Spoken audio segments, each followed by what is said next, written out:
Not everything Joseph Murphy taught was given in public. The lectures, the books, the sermons, these were for all. But in private, behind closed doors, he shared what could not be spoken openly.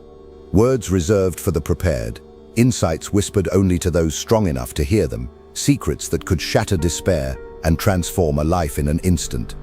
They tried to silence these truths, to bury them beneath noise and distraction, but they endure because what is eternal cannot be hidden forever.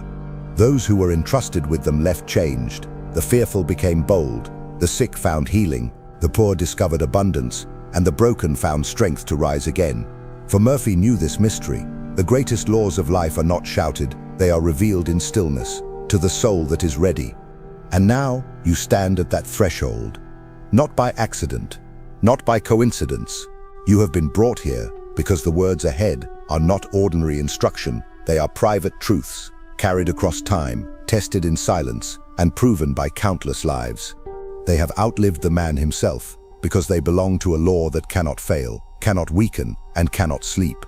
So pause, breathe, lay aside the surface-level noise, the shallow lessons, the half-truths that never satisfy. Step into this moment as though entering a hidden sanctuary.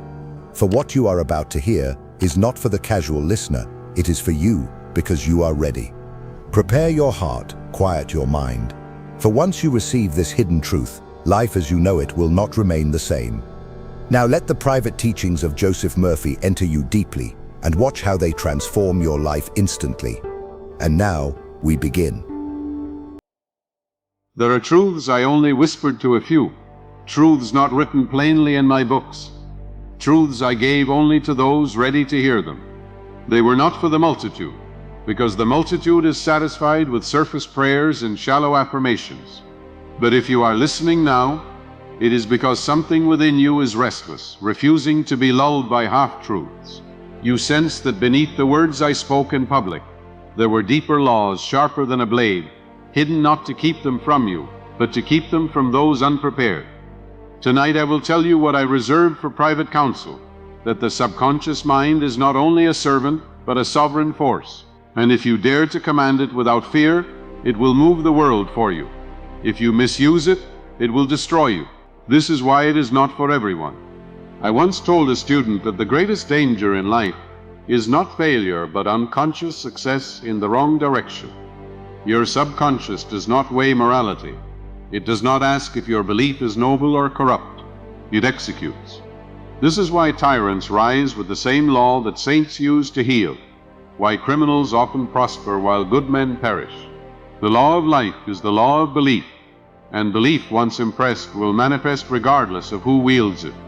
This is the frightening privilege of being human. You can plant poison or medicine, curse or blessing, bondage or freedom, and the soil does not resist. What is impressed is expressed. I told few this truth, because many are careless with their thoughts, and to give them the key would be to arm them with their own ruin. You must understand, the subconscious is a force of such magnitude, that when aligned with conviction, it bends events, draws men, shifts fortune, rearranges circumstances as though life itself conspired in your favor. This is why those who know the law quietly rule those who do not. It is why certain individuals move through life, untouched by calamity, while others stumble endlessly. The difference is not in fate, but in inner law. When you believe something absolutely, when you burn it into the subconscious with feeling, life bends to accommodate it, not eventually, inevitably. And so I told my closest students, guard your inner speech as a king guards his throne. One careless decree can summon years of misery. One deliberate decree can summon empires. There was a man who confessed to me that he lived in constant fear of betrayal. Night after night he imagined his friends turning against him, his business partners stealing from him. Within a year his closest confidant robbed him blind, and his household fell into ruin.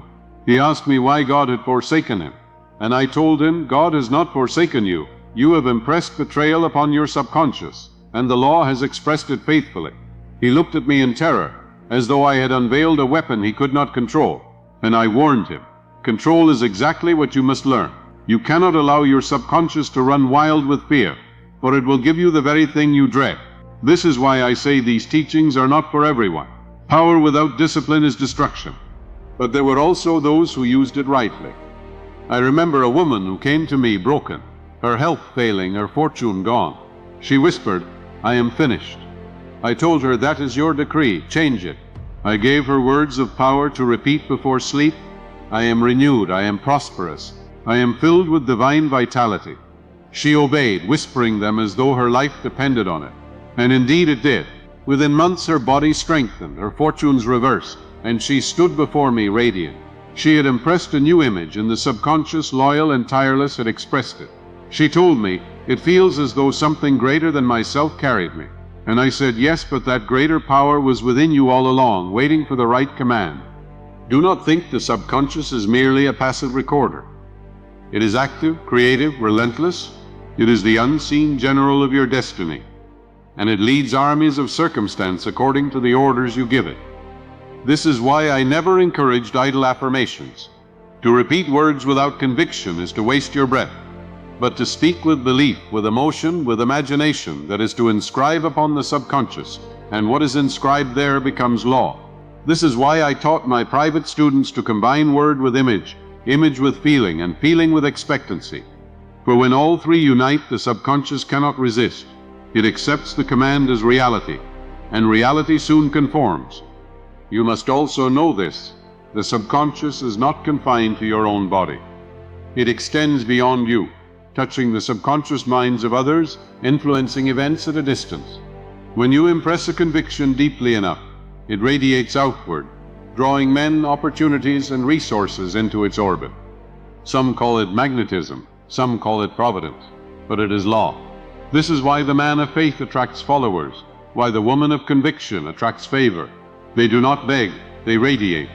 They do not chase, they draw. And those who are ignorant call it luck, never seeing the inner law at work. Now I will tell you something I rarely admitted aloud. You are already praying every moment of your life. Prayer is not confined to words spoken on your knees. Prayer is the constant impression of thought upon the subconscious. Your fears are prayers. Your doubts are prayers. Your complaints are prayers, and they are answered with ruthless accuracy. This is why I urged my private students, stop praying unconsciously. Pray deliberately. Speak only what you desire. Think only what you wish to see. Feel only what you want to live. For you are always impressing, and life is always expressing. There is no pause in this law. Tonight, I want you to engrave upon your mind a decree that cannot fail. Whisper it now. Write it down. Let it sink deep into the soil of your being. I am one with wealth and wisdom, free of fear and doubt, guided by infinite intelligence. Say it as though it were already true, because it is.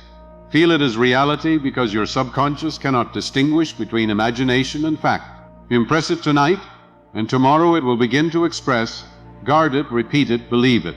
For this is the secret I only gave to those ready, that you are not a victim of life, you are the author of it, and the pen is your belief. The most dangerous illusion is to think that life is happening to you while you remain powerless to alter its course. I reveal to only a few that nothing ever comes into your experience except what has first been impressed upon the subconscious. The world may look like a stage filled with random actors and accidents, but behind every scene is the script you have written with your belief. If your subconscious holds patterns of fear, betrayal, or lack, then these must take the stage and act their parts. If it holds images of strength, wealth, and harmony, then those will appear as characters in your life. This is the secret that the many refuse, because it places responsibility in their own hands. But responsibility is power, and if you accept it, you hold the reins of destiny. I often warn my students that the subconscious accepts every word you attach to I am as though it were law. Say, "I am cursed," and it engraves curse into your life. Say, "I am blessed," and it engraves blessing. It is not the world labeling you, it is you labeling yourself, and the subconscious simply obeys. One man who constantly said, "I am always unlucky," found misfortune following him like a shadow. I told him, "You are not unlucky, you are unwise in your decrees." I gave him a new phrase: "I am guided, I am favored, I am always in the right place at the right time." He mocked it at first, but he obeyed. Within months, chance meetings and unexpected turns brought him fortune. Was it chance? No. It was law fulfilling his new command. The subconscious cannot argue, cannot reject, cannot delay.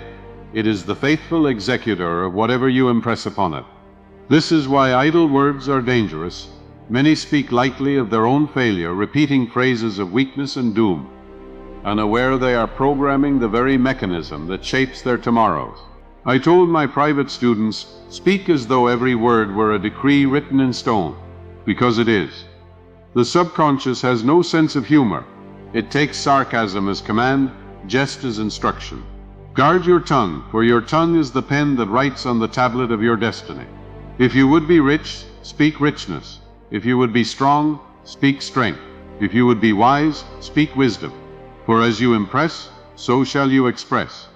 You must also understand the subconscious does not recognize size or difficulty. To it, 1 million is no harder than 1 penny. Health is no greater miracle than a cut on the finger. The only difference is the belief you attach. If you think wealth is hard, it will be hard for you. If you think healing is impossible, it will be impossible for you. But if you see both as equally natural to infinite intelligence, the subconscious will deliver both with equal ease. This is why I told those closest to me, stop limiting the infinite. Stop insulting your own source. Begin to affirm boldly, without hesitation, I am one with divine supply. All that I need flows to me freely. Write it down. Whisper it until you believe it. Because once you believe, the subconscious must produce it. There was once a girl who desired success in singing, but was paralyzed with fear at auditions. She rehearsed failure in her mind until her subconscious made it so. I instructed her to reverse the process. Each night she was to imagine herself walking on stage with calm poise, to hear her own voice steady and strong, to feel the applause of approval. She did this, and soon her subconscious accepted the new image as fact. At the next audition, the fear melted. Her voice rang clear, and her success began. This is the hidden teaching. Imagination is rehearsal for reality. What you play inwardly is what life plays outwardly. Stop rehearsing defeat. Begin rehearsing victory. For the subconscious does not know the difference. It only expresses what it is given. Do not think that the subconscious works only within your body. It extends outward, orchestrating circumstances, arranging meetings, guiding events. When you impress it with conviction, it communicates silently with the subconscious of others, drawing to you the people and resources necessary. I have seen this law move men across continents, open doors that seemed closed, dissolve opposition that seemed immovable. You call it coincidence, I call it correspondence. What you hold within is echoed by the world without. As within, so without. This is why the man of faith becomes magnetic, why the woman of belief attracts fortune. They do not beg life to help them. They decree it, and life obeys. One truth I only gave to the prepared was this: you are never not praying. Prayer is not confined to kneeling or ritual. It is the constant impression of thought upon the subconscious. Every fear is a prayer for disaster.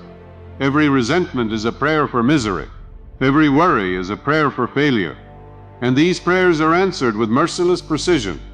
This is why I told those closest to me, stop praying unconsciously. Start praying deliberately. Let your every thought be a seed of harmony, not discord. Let your every word be an affirmation of what you desire, not what you dread.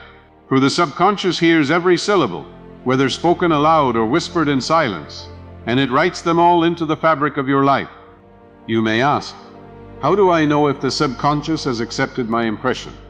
The answer is simple. When the inner feeling shifts, when you no longer strain but rest, when you no longer beg but know, then the subconscious has accepted. The moment of acceptance is the moment of conception, and from that moment, the birth is certain. The outer expression may take days or weeks, but it is inevitable. This is why Jesus said, when you pray, believe that you have received it, and it shall be yours. The believing is the receiving, and the receiving is the impressing of the subconscious. Once it is impressed, the law is at work, and nothing can prevent its expression. Now I want you to write and repeat this decree, letting it etch itself into your being. I am always in the right place at the right time. Divine order governs my life. Infinite intelligence guides my every step. Wealth, health, and harmony are mine now. Say it slowly. Whisper it until it feels natural. Write it until it becomes familiar.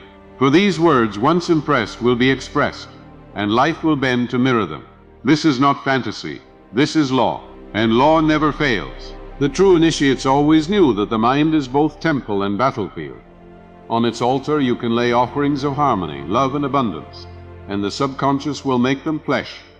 Or you can permit the intruder, fear, doubt, and resentment to seize the altar, and the subconscious will just as faithfully embody their poison. This is why I taught in private that the greatest war you will ever fight is not against men or circumstances, but against your own inner speech. Whoever commands your subconscious commands your destiny, and in most men it is their fears that rule them. To reverse this is to reverse fate itself. The moment you seize control of your inner speech, you become sovereign of your life. I remember a man who constantly spoke of his failing health. I am sickly, he said. I am weak. I am fragile. And his subconscious, ever obedient, weakened his body in answer. I told him, you are decreeing your own ruin. Speak instead. I am filled with the vitality of the infinite. Every cell of my body vibrates with divine health. He resisted, for his senses argued otherwise. But senses are only the past in disguise. I made him write it daily, say it nightly, feel it as though it were already true. Within months his body revived, strength returned, and his words had become flesh. This is the hidden danger and hidden glory. What you say to yourself in the silence is a command to the subconscious. Speak disease and it obeys. Speak health and it obeys. It cannot do otherwise. This is why I told my closest students that the subconscious is the real book of life. Every thought is a sentence, every belief a chapter, and every feeling an ink that cannot be erased. You are writing your destiny line by line, and life is simply the reading aloud of what you have written. Do not complain about the book if you are the author. Do not curse the story if you hold the pen. But if you dislike the chapter you are in, know this: the book is still being written. Change your words, change your impressions, and the story must take a new turn. This is the private teaching, one that few are willing to accept because it strips away excuses and lays responsibility bare. Another secret I revealed in quiet circles is that the subconscious responds to symbols as readily as to words. A man may hold a cross, a stone, or a charm, and if he attaches to it the belief of health or protection, the subconscious accepts it and expresses accordingly. The object itself is powerless. It is the conviction attached that gives power. This is why faith healers, shamans, and mystics of every culture demonstrate results. The subconscious does not ask whether the symbol is orthodox or absurd. It only asks, do you believe? If you believe, the subconscious acts. I told my students, use symbols if you must, but never mistake the symbol for the power. The power is always belief. You must also know that fear is inverted faith. Fear is faith in evil, faith in loss, faith in failure. The subconscious does not discriminate. It will bring you what you fear as readily as what you love.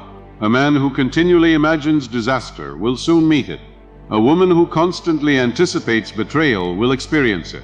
Fear is created, just as faith is created. This is why I warned my private students never to indulge fear, never to rehearse disaster. I taught them to say, I choose faith over fear. I choose harmony over discord. I choose abundance over lack. And to repeat it until their inner state shifted. For once the subconscious accepts the choice, the outer world must mirror it. Do not think, however, that the subconscious works only in matters of wealth and health. It governs relationships, opportunities, even apparent chance. I recall a student who desired to meet a mentor to advance his career. He imagined nightly the scene of speaking with such a man, feeling the handshake, hearing the words of encouragement. Within weeks he was introduced to a leader in his field, exactly as he had pictured. Others called it coincidence, but he knew it was law. The subconscious had arranged the meeting, drawing the right person through unseen currents of attraction. This is why I told my inner circle, stop chasing, start drawing.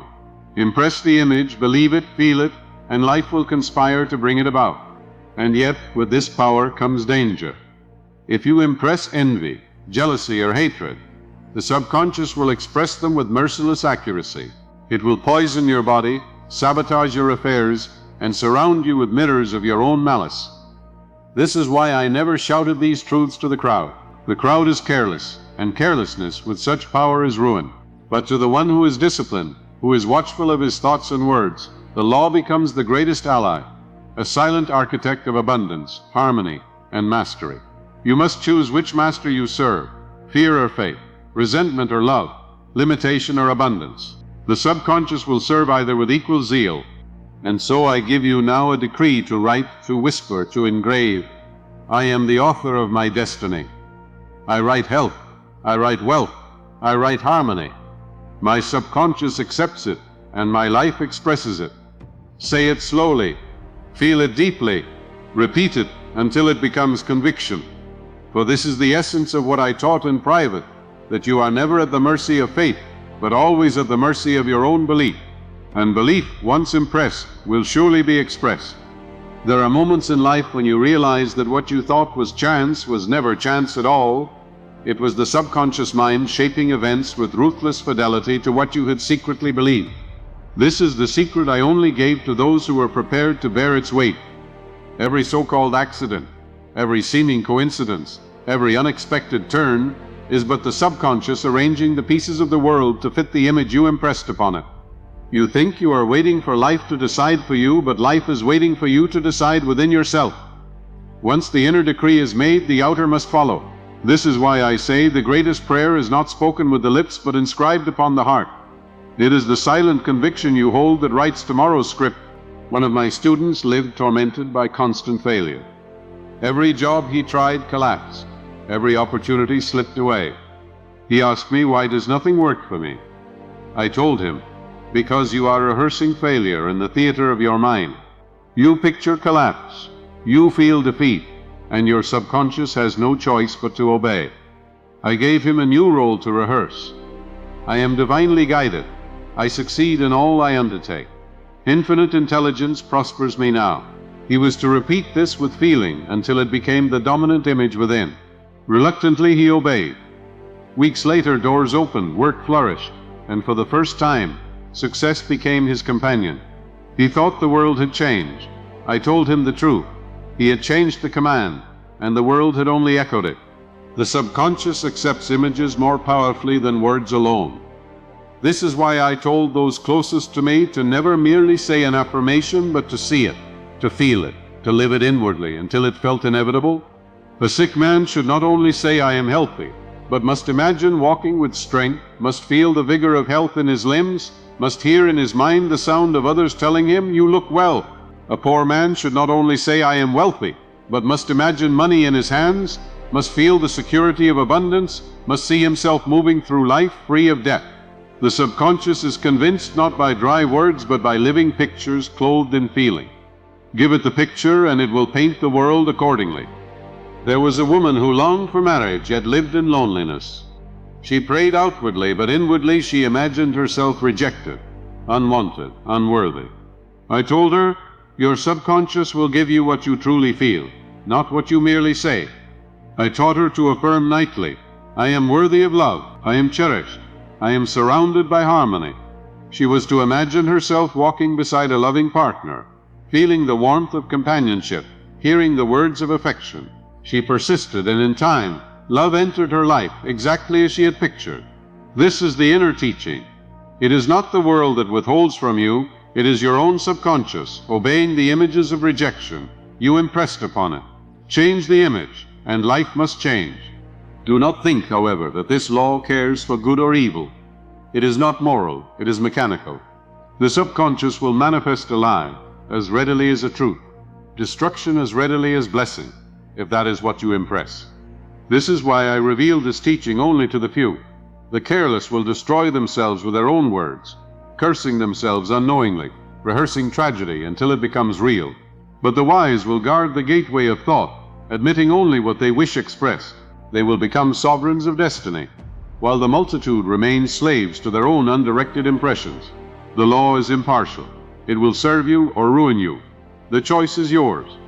I recall another case of a girl who feared examinations at school. Each night she pictured herself failing, imagined the humiliation, felt the shame. And when the day came, her mind went blank and her failure was complete. I told her to reverse the rehearsal. Before sleep, she was to imagine herself writing easily, recalling answers, hearing the teacher praise her. She affirmed, infinite intelligence flows through me. I recall all that I need at the right time. I succeed with ease. The fear melted, and at the next examination she triumphed. The subconscious had obeyed the new rehearsal. This is the science of prayer, not begging, not pleading, but impressing the desired end until the subconscious accepts it as reality. And yet, few are willing to persist. They try for a day or two, and when the world has not shifted, they return to fear. But persistence is the price of mastery. A seed planted in the soil does not sprout in an hour. It requires watering, protecting, waiting. So too with the subconscious. You must water the seed of belief daily, with affirmation and feeling. You must protect it from the weeds of doubt. You must allow it time to germinate. But once it has taken root, nothing can prevent the harvest. Life itself must bend to bring it forth. This is the hidden patience that separates the master from the multitude. Therefore, I say to you now, stop rehearsing what you fear. Stop rehearsing what you resent. Begin rehearsing only what you wish to live. Let your inner theater be filled with the plays of triumph, health, abundance, and love. Speak the lines, feel the emotions, see the scenes, until they become your inner reality. For once they are impressed, they must be expressed. This is the law. It cannot be mocked, cannot be delayed, cannot be denied. As within, so without. As you sow, so shall you reap. As you impress, so shall you express. Let us now seal this with a decree. Say it with me and write it on your paper. I am divinely guided. I succeed in all I undertake. Infinite intelligence prospers me now. Whisper it until it burns into your subconscious. Feel it until it is conviction. For tonight you are impressive, and tomorrow life will be expressing. The law is impartial, but in your hands it becomes power, and with power comes responsibility. Use it wisely, and life itself becomes your servant. There are secrets that I entrusted only to those who had proven themselves capable of discipline. For these truths are dangerous in careless hands. One of them is this: the subconscious not only obeys your belief, but magnifies it. A single thought, if repeated with feeling, becomes a pattern. That pattern, once rooted, draws to itself corresponding people, circumstances, and events. This is why men of fear seem always to find new reasons to be afraid, and men of faith seem always to find new doors open. The subconscious amplifies whatever seed you plant, and soon you walk not in isolated thoughts, but in entire landscapes grown from them. This is the hidden multiplication of belief, and it is why your inner vigilance must be ruthless. A stray seed of doubt, if watered daily, becomes a forest of limitation. One young man once told me that misfortune followed him like a shadow. Wherever he turned, something went wrong. I asked him, "What do you say to yourself when you wake?" He answered, "I always expect another disaster. I whisper what will go wrong today." I told him bluntly, "That is your decree, and life obeys it." I gave him a new command. Each morning say, "This is the day the Lord has made. I walk in divine order. I expect success at every turn." At first he laughed at the absurdity, but he obeyed. Slowly the tide shifted. One fortunate break led to another, and his life transformed. He asked me if God had suddenly favored him. I told him the truth. He had simply stopped sowing misfortune, and had begun to sow order and success. The subconscious is not a servant of time. It does not know yesterday or tomorrow. It only knows now. When you say, "I will be healed someday," the subconscious records the distance and keeps the healing away. When you say, "I am healed now," it accepts it as present fact and begins the work of expression. This is why I urged my private students to avoid all future tense in affirmations. Speak as though it were true already, for to the subconscious it is true already. The moment of acceptance is the moment of manifestation, even if the outer expression takes time to ripen. So write this down. I am now one with health, wealth, and peace. Not tomorrow, now. You must also understand that resentment and hatred are the most destructive impressions you can allow, for they poison not only your body, but your entire destiny. I recall a woman who carried bitterness for years, and her health withered under its weight. When at last she surrendered it, repeating nightly, "Divine love dissolves everything unlike itself. I am free, I am healed, I am filled with harmony." Her body began to recover, and her life regained sweetness. What healed her was not medicine alone, but the removal of poison from the subconscious. This is why I say, let go of resentment. Forgiveness is not a favor to others. It is a liberation of yourself. Write this truth. I release resentment now. I am free, and love governs me. There are also those who believe they cannot change because their past is fixed. But the subconscious does not live in the past. It lives in the eternal present. Your past is but a record of old impressions, and the moment you plant new ones, the future begins to shift. One man told me, I am doomed because of what I have always been. I answered, you are doomed only if you decree it. Begin tonight to decree otherwise. Say, I am renewed, I am transformed, I am guided by infinite wisdom now. He obeyed, and in time the chains of his past dissolved. Do not be deceived. The past has no power except what you continue to impress. Stop rehearsing your history and start rehearsing your destiny. I taught my inner circle that imagination is rehearsal for reality. Every scene you play inwardly is a seed falling into the subconscious. Rehearse fear, and fear grows. Rehearse confidence, and confidence grows. One student of mine imagined nightly that she was walking across a stage, speaking with ease, receiving applause. She had been paralyzed with shyness before, but after weeks of rehearsal, her subconscious accepted the picture, and when she stood before an audience, she performed flawlessly. The law had not changed, only the rehearsal had.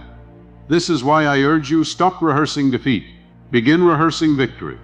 Do it nightly, especially before sleep, for in those moments, the subconscious is most receptive. What you impress then will be expressed with force. Do not forget, the subconscious is impartial.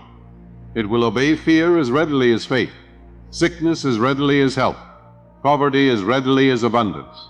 The law does not play favorites, it only executes. This is why I say these teachings are not for everyone. The careless will curse themselves with their own words, and the law will not stop them. But to those who are watchful, disciplined, and deliberate, the law becomes a limitless source of mastery. You will rise above the multitude, not by chance, but by choice.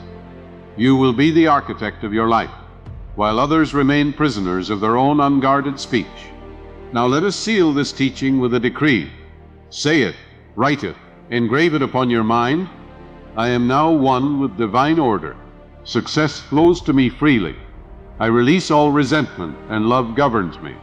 Health, wealth, and harmony are mine now. Whisper it until it becomes your conviction.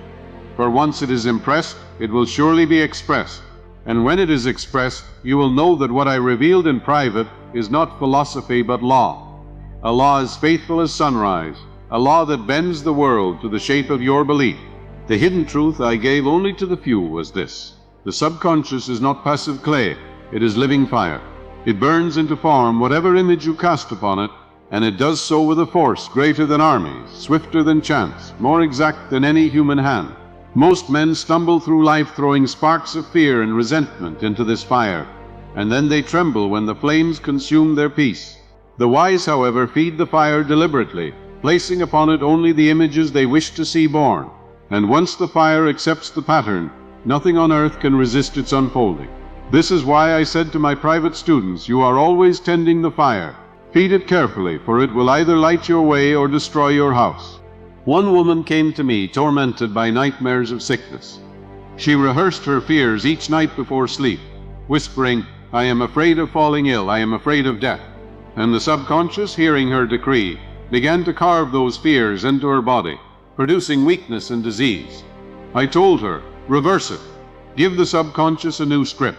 Say instead, I am filled with divine vitality. The healing presence flows through me now.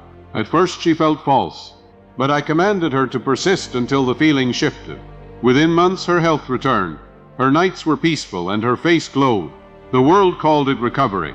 I called it obedience of law. The fire had been given a new image, and it expressed accordingly. We must realize that the subconscious responds with greatest power to repetition, joined with emotion. A single passing thought has little force, but a thought repeated daily, felt deeply, becomes a command. This is why habits form your destiny. What you repeat, you impress. What you impress, you express. Many repeat silently, I am tired, I am broke, I am unlucky, and wonder why life mirrors their complaint. They are writing their fate with their own tongue. I told my inner circle to write down new decrees and speak them until they sank into conviction. For the subconscious is like fertile soil.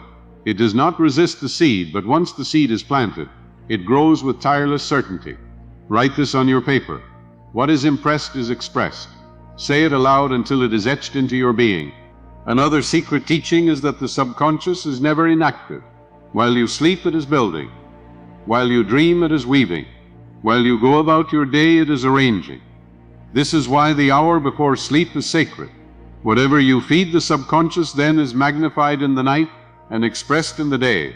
A man once told me he spent every night worrying about debt, picturing creditors at his door. Within months, his fear was reality.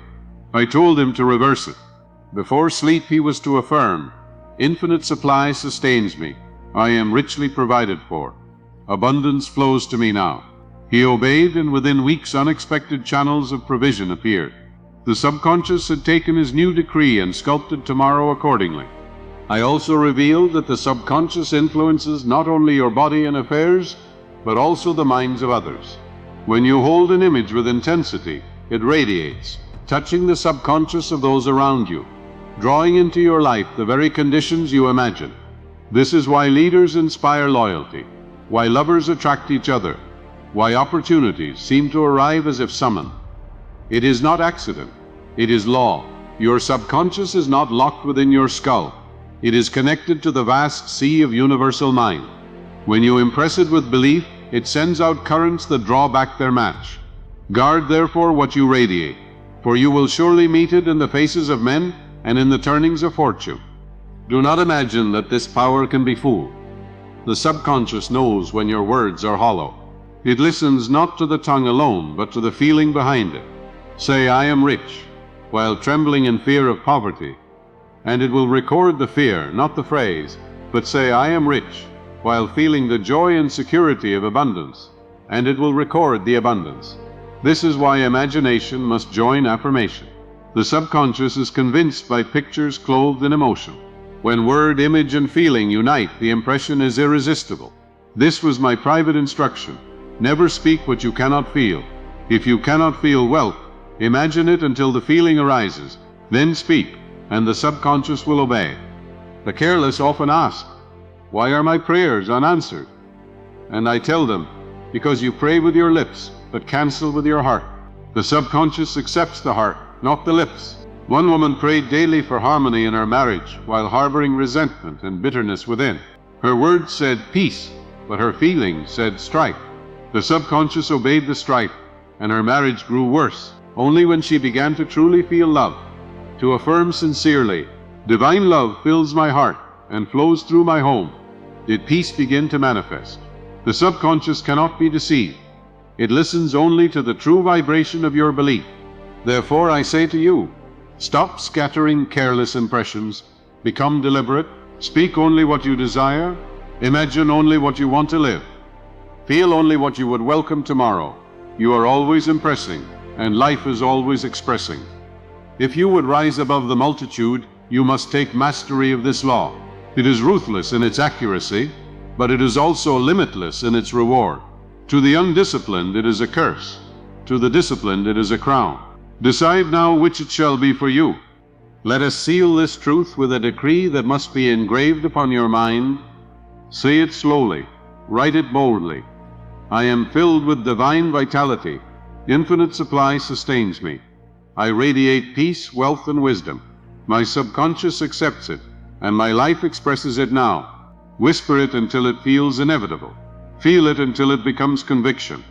For once it is impressed, it cannot fail to be expressed.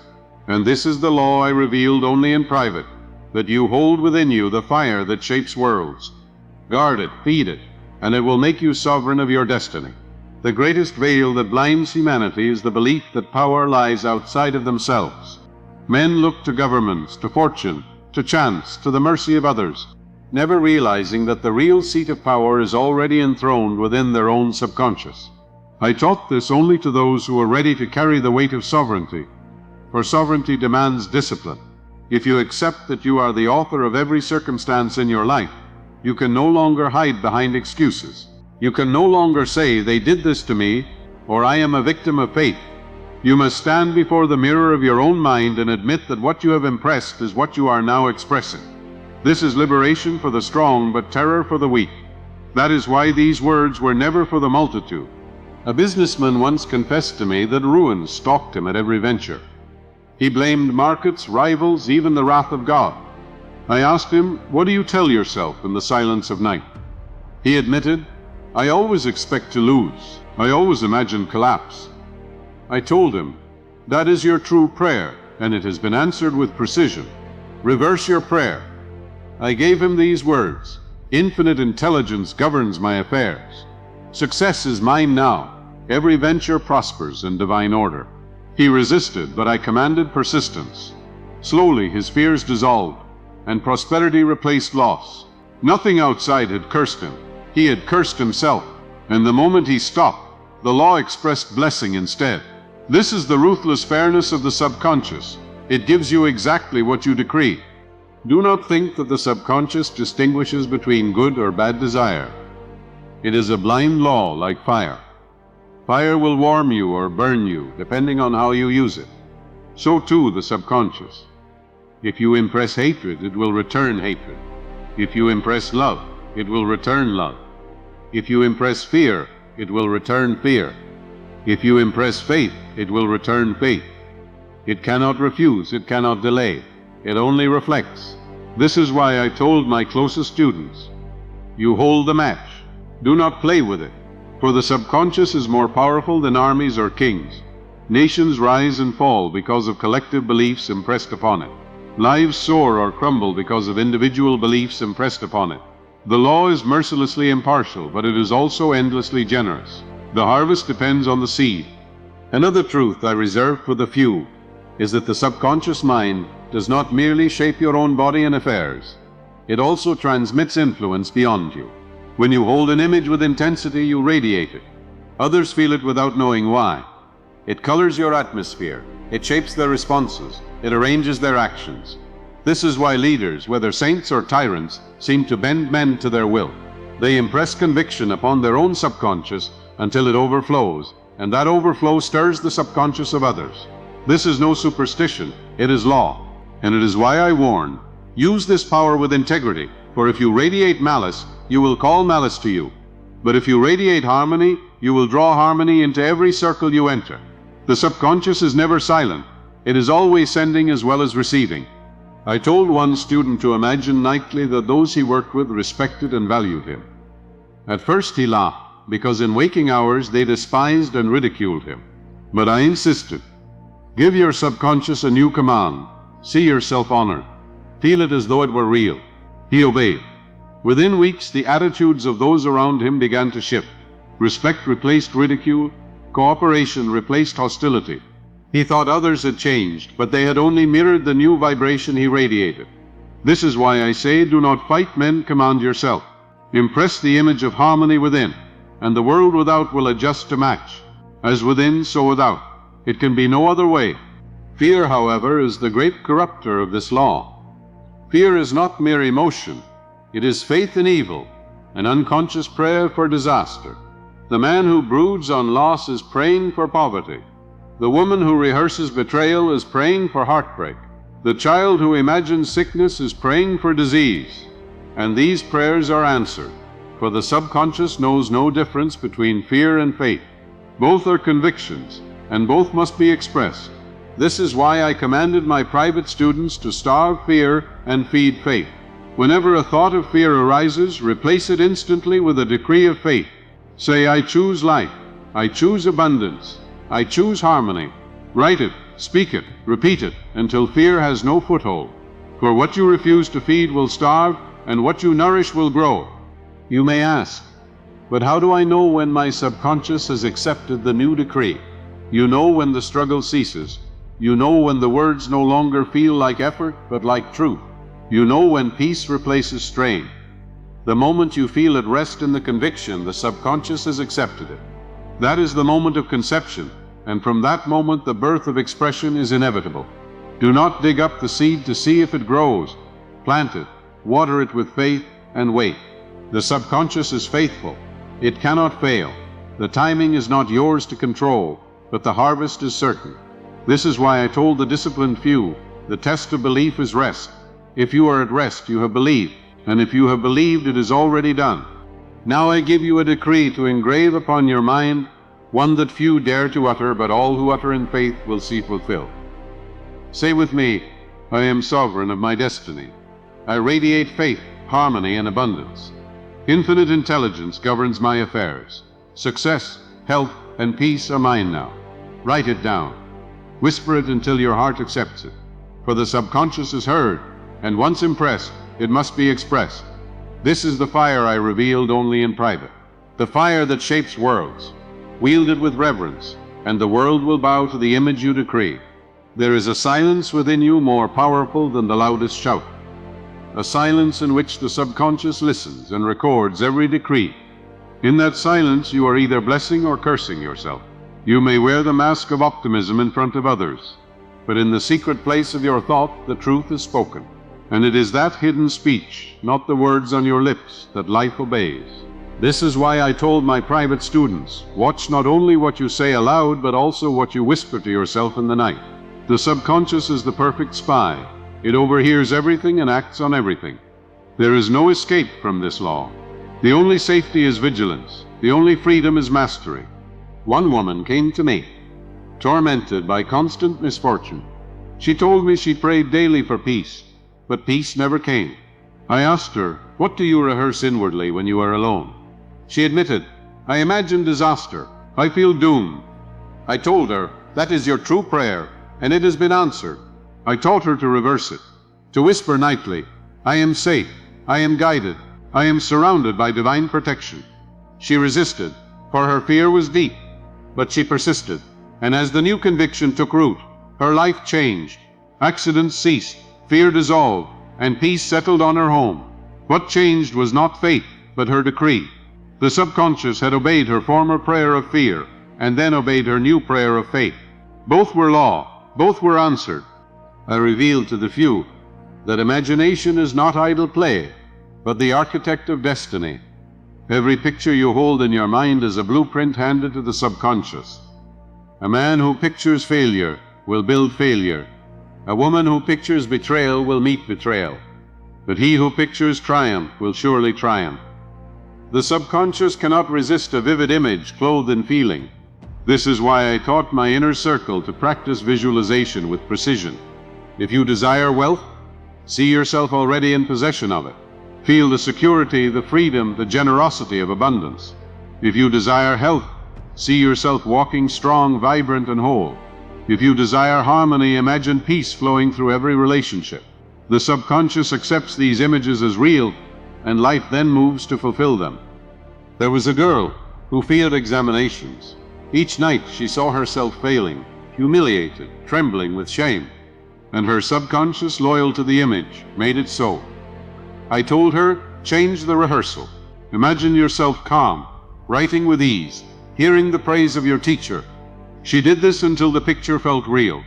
At her next examination, the fear was gone, the answers came freely, and success was hers. She thought it a miracle. I told her it was law. She had simply stopped rehearsing failure and begun rehearsing victory. This is the law I never entrusted to the careless, for the careless rehearse tragedy daily and then weep when it arrives. But the wise rehearse triumph, and triumph obeys their call. Another truth is that your subconscious works while you sleep, magnifying whatever impression you gave it last. If you fall asleep rehearsing grievances, you will awaken with heaviness. If you fall asleep affirming peace, you will awaken refreshed. I told my closest students, guard the doorstep of sleep. It is the most sacred hour. Plant seeds of harmony then, and your harvest will come swiftly. One man burdened with debt rehearsed his fears every night, and awoke with dread each morning. I taught him to reverse it. Before sleep he was to say, I am sustained by infinite supply. Abundance flows to me now. Within weeks, unexpected provision appeared. His debt dissolved, not by chance, but by law. He had finally given his subconscious a noble order before sleep, and the law expressed it. You must also understand that resentment poisons the soil of the subconscious. It not only destroys health, but also blocks abundance and harmony. A woman once carried hatred for years, and it manifested as disease. I told her, forgive, not for their sake, but for your own. Say, I release resentment, I am free, I am healed. She obeyed, though reluctantly, and soon her health returned. This is the hidden medicine, known to the few, that forgiveness is not moral advice, but spiritual surgery, cutting out the poison from the subconscious so that life may heal.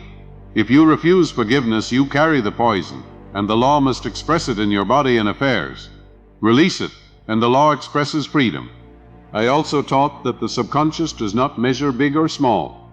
To it, one coin is as easy as a fortune. One step as easy as a journey. It only responds to conviction. The reason many struggle with wealth is because they have impressed the idea that wealth is difficult. But if you impress that abundance is natural, the subconscious will express it naturally. One student affirmed daily, money flows to me freely and endlessly. He visualized it, felt it, believed it. Soon opportunities appeared, and what once seemed impossible became effortless. The law had not changed, his belief had. Remember this, the subconscious is blind to size. It only sees certainty. Give it certainty and it will move mountains. Therefore, I tell you now, stop scattering impressions of fear, resentment, and doubt. Begin to impress only what you desire, and do it with discipline. Speak it, see it, feel it, until it becomes your inner truth. And once it is your inner truth, the world must echo it. This is the law I whispered only to those ready, for it places absolute responsibility in your hands. You cannot plead ignorance. You cannot blame chance. The world is your mirror, and the subconscious is the glass. Change the glass, and the reflection must change. Now seal this part with a decree. Say it with me. I release resentment. I dissolve fear. I impress only peace, wealth, and harmony. Infinite intelligence guides me now. Write it, whisper it, engrave it into your heart. For tonight you impress, and tomorrow you will express. This is the law, merciless and magnificent, waiting only for your command. There are laws I only entrusted to those with courage, for they strip away every illusion and lead you face to face with your own authorship of life. One such law is this. The subconscious mind cannot be neutral. It is always at work, always creating, always expressing. If you do not guide it with deliberate belief, it will take its orders from fear, from resentment, from idle words and careless images. And because it magnifies what it receives, the smallest seed of terror can grow into a forest of calamity. This is why the multitude suffer while never knowing why. They think fate has cursed them, when in truth they have cursed themselves with the very thoughts they rehearse daily. Ignorance is no shield from law. It is only the guarantee of suffering. I remember a man who constantly muttered, "Nothing ever works for me." His subconscious heard, believed, and made it true. His ventures failed, his friendships soured, his health decayed. He came to me desperate, asking for prayer. I told him, I will not pray over your words while you are cursing yourself daily. Reverse your decree. I gave him these words, everything I do prospers, infinite intelligence guides my steps. Success surrounds me now. He wrote them, he whispered them, he forced them into his imagination, until the old refrain was silenced. Slowly his fortune shifted. He thought I had worked magic. I told him the truth. He had stopped praying unconsciously for failure, and had begun praying deliberately for success. The law had only obeyed. Another law I revealed is that the subconscious thrives on definiteness. Vague desires produce vague results. To say I want to be happy is too formless. The subconscious must be given a sharp image, a clear command. Say instead, I am filled with divine peace. Joy flows through me like a river. My mind is calm, my heart is light. The subconscious will take these impressions and make them flesh. To say I want money is hazy. Say I am one with infinite supply. I prosper in all that I do. Wealth flows to me freely and endlessly. Specificity is the chisel that carves conviction. Without it, your impressions are shadows, and shadows cannot be expressed with power. One of my students desired companionship. She prayed, God send me someone, but she pictured only loneliness, felt only rejection, expected only abandonment. I told her that is your real prayer. and it has been answered already. I taught her to affirm, I am cherished, I am wanted, divine love surrounds me. She was to picture herself walking beside a loving companion, hearing words of affection, feeling warmth. She did this faithfully, and in time her life matched the new decree. She thought God had suddenly remembered her, but the truth was that her subconscious had finally been given the right image. What she impressed, she expressed. The law cannot fail. Fear, I told my inner circle, is not only destructive, it is magnetic. Fear draws to you the very thing you dread. A man who fears betrayal will attract betrayers. A woman who fears illness will invite it. Fear is faith corrupted, a prayer for disaster. This is why I urge my students, never let fear remain unchallenged. Replace it instantly with a decree of faith. Say, I am safe, I am guided, I am sustained by infinite love. Write it, speak it, feel it until the vibration of fear is driven out. For two masters cannot rule at once. Fear and faith cannot occupy the same throne. Choose faith, and fear must bow. Choose fear, and faith will flee. The law will obey whichever you enthrone. I also taught that the subconscious is loyal to repetition. A single thought may pass unnoticed, but a thought repeated daily, especially with emotion, becomes law to it. This is why ritual matters, not empty ritual, but persistent practice. Write your decree, speak it morning and night, picture it vividly, and soon it will sink so deeply into the subconscious that it cannot be uprooted. Then, without effort, it will begin to shape circumstances, drawing to you the exact harvest of your repetition. One man I instructed wrote his affirmation on slips of paper and placed them everywhere in his wallet, by his bed, on his desk. Every time he read it, he felt it. Within months, the transformation was visible to all. The subconscious had been saturated, and life had obeyed. Never forget that the subconscious does not stop at your own body and affairs. It reaches outward, touching the currents of universal mind, influencing the subconscious of others, drawing them into harmony with your belief. When you believe with conviction, others will feel it and act in ways that fulfill it. This is why confidence attracts followers, why certainty commands respect, why expectation draws provision. You may think you are alone, but your belief echoes far beyond you. This is why I warned, radiate only what you wish returned. For what you send will come back multiplied, carried on the tides of subconscious influence. One of the deepest truths I entrusted only to the few is this: prayer is constant. You are always praying because you are always thinking, feeling, imagining. The subconscious records it all. To the subconscious, every fear is prayer. Every resentment is prayer. Every word of faith is prayer. And the answers come not because of ritual, but because of impression. This is why careless men live in ruin. They pray unconsciously for it. And why the wise live in abundance. They pray deliberately for it. Stop thinking of prayer as begging. Think of it as impressing. Impress only what you want expressed. For the law is exact, and it does not sleep. Now let us close this part with a decree worthy of the fire within you. Say it aloud, write it on your paper, let it echo in your heart. I am safe, I am guided, I am one with infinite supply. Fear has no power over me. Faith governs me now. Success, harmony, and abundance flow to me freely and endlessly. Whisper it until you feel it. Feel it until you know it. For once the subconscious accepts, the world must express. And when it expresses, you will see that what I taught in private is not a mystery but the most relentless law of your existence. There is a truth so severe and yet so liberating that I only whispered it to the few who could bear it. You are never not creating. The subconscious never rests, never stops, never pauses. Every waking thought, every hidden feeling, every unspoken image is a command, and the law obeys without hesitation. You are not simply influenced by life, you are influencing it ceaselessly. The question is not whether you are creating, but what you are creating. Are you sowing fear or faith, resentment or love, scarcity or abundance? The subconscious magnifies whatever seed it receives, and then it casts that harvest back into your days with merciless precision. This is why the multitude live in cycles they cannot escape. They keep sowing the same seed, and so the same harvest returns. But if you dare to sow differently, the cycle must break, for the law cannot deny new seed. One woman once told me she had prayed for years for prosperity, yet remained poor. I asked her, "What do you feel when you pray?" She admitted, "I feel desperate. I feel afraid of lack." And so her subconscious, recording not her words but her feeling, kept reproducing lack. I told her, "Stop praying with fear. Pray with faith. Say, I am richly provided for. Infinite supply flows through me. Abundance surrounds me now." Feel it as though it were already true. She obeyed, and slowly her desperation turned to expectancy, her expectancy to conviction, and her conviction to reality.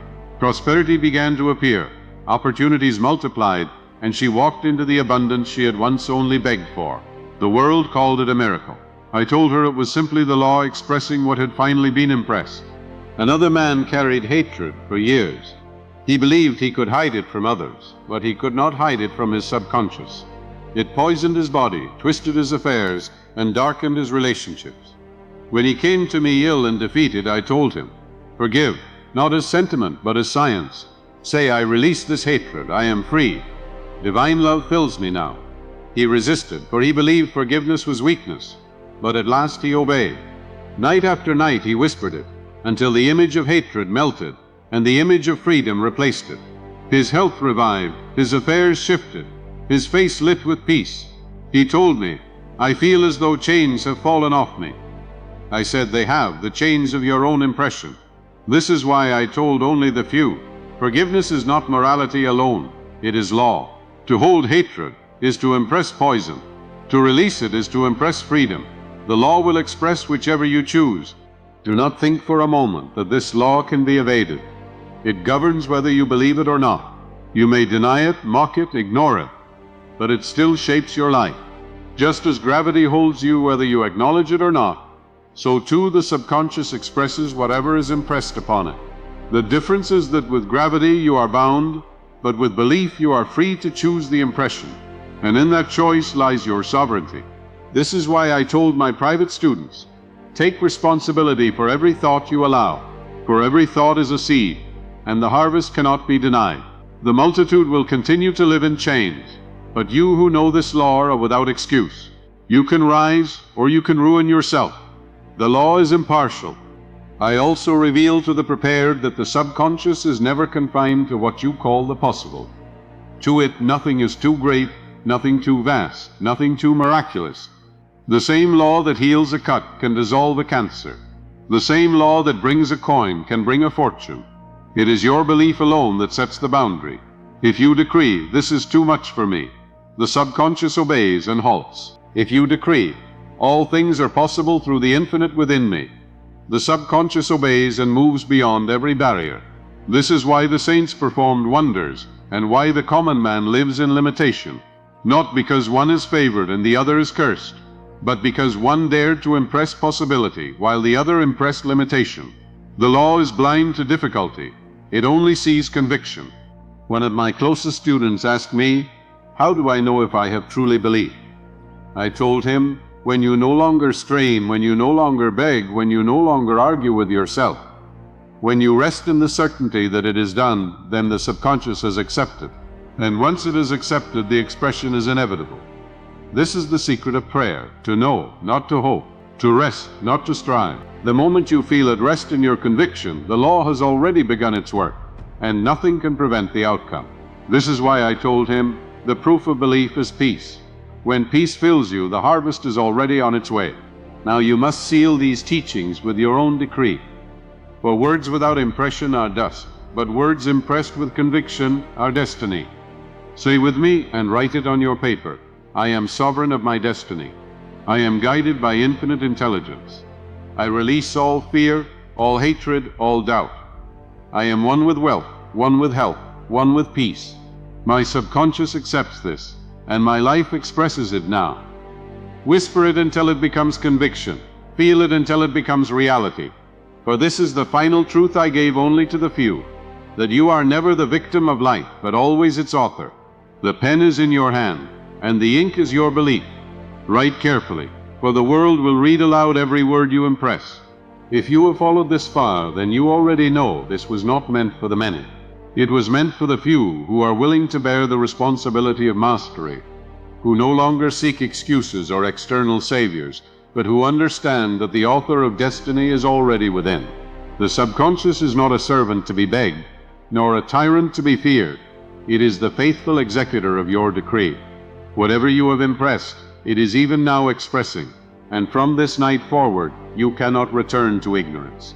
You know that every thought is seed, every feeling is law, every I am is a command written in the book of your life. The world will continue to drift, rehearsing fear, rehearsing resentment, rehearsing defeat. But you must not. You must become deliberate, disciplined, ruthless with your inner speech. Guard it as a king guards his throne, for your throne is the seat of all power. Speak only what you would see expressed. Imagine only what you would welcome tomorrow. Feel only what you would embrace forever. For this is not philosophy, it is law. And law does not fail. You are sovereign now. No circumstance has power over you. No man can decree your fate.